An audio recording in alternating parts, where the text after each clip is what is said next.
Hello everyone, welcome once again. In this video we'll get an understanding of the futures. But before we start, I wish to share one of the famous quotes from Michael Ruppert, which goes like this. If you are in a camp and a bear attacks, you do not have to run faster than the bear, you only have to be faster than the slowest camper. Before one can understand how to sell options on futures, one must understand what futures are. Let us understand it through one example. Primarily, big farmers enter into the buying and selling of future contracts to mitigate the risk of any adverse price movement for their crop, which is expected to be harvested in the future. A farmer has a crop of soybean growing in his field. He likes the current price that soybean is fetching in the market and would be very happy if he could sell his crop at this price. However, he is expecting the crop to be ready only in the next 3 months.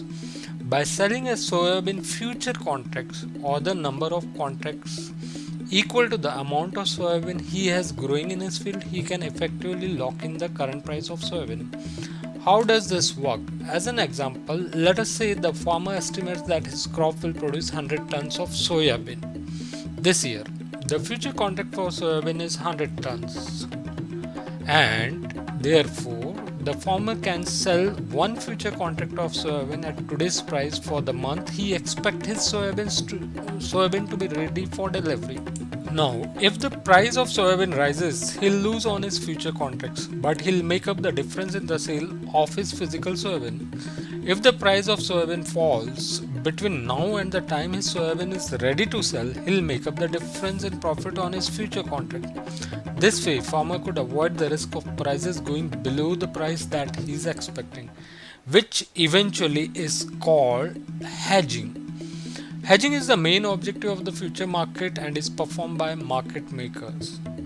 Large institutional farms and agriculture producers hedge their product in everything from cocoa to cattle to soybeans. Also, brokers across the world use hedging to manage their risk exposure in the stock market with index future contracts. Pure hedgers' objective is not to make an actual net profit from trading future. They use it as a technique to mitigate risk and manage price swing in the commodity that their business either produces or uses in some regard. Now let us understand speculators and their role in the stock market. To hedge their risk, hedgers have to have somebody assume their risk. Speculators fill this role. The speculator's main objective is profit and not to manage the risk of the price movement of the underlying. Usually they are not even in the physical underlying business also. They are in the market for only profit. They accept the risk of the hedgers in the hope that a price move will produce profit. They are not at all in the physical delivery of goods. They play in the market and square off their position before contract expires. Fund managers are another category who are in the market and they trade billions and trade numerous contracts in a day. They are the market makers and can move the market to a certain degree when they decide to enter or exit position. After all these categories, one final category which trades or plays in the market is small speculators. They are individual investors. There are very few players compared to market movers. Also, small speculator faces the brunt of playing in future and most of the time they are the losers. They can also level the field by selling options. Now let us quickly understand the important concept that is contract and contract months. A future contract is an agreement to buy or sell a specific underlying at a specific price at a specific date. Every contract is for a specific price of that specific underlying currency or financial product. Most underlying has different contract sizes depending on the unit that is used to measure it.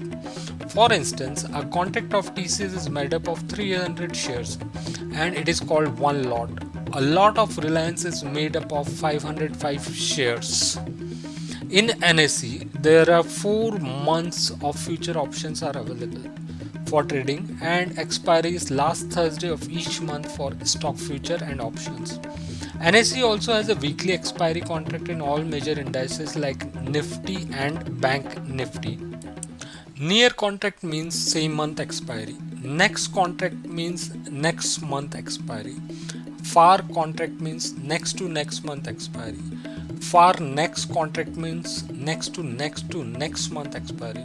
So for example, in September month you will have September, October, November and December month expiry contracts available. It is noted that trading happens mainly in the near and next month contracts and majorly in index future and index option. Let us look into contract sizes and point values. In a stock, you can buy 100 share of stock, and if the price move up rupee 1 a share, you make 100 rupees.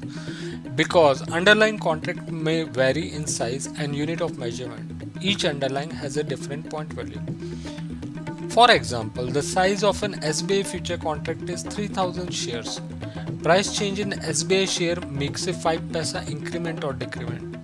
Therefore, a 5 paisa move in the price of SBI equates to a gain or loss of rupees 150 for every contract a trader holds.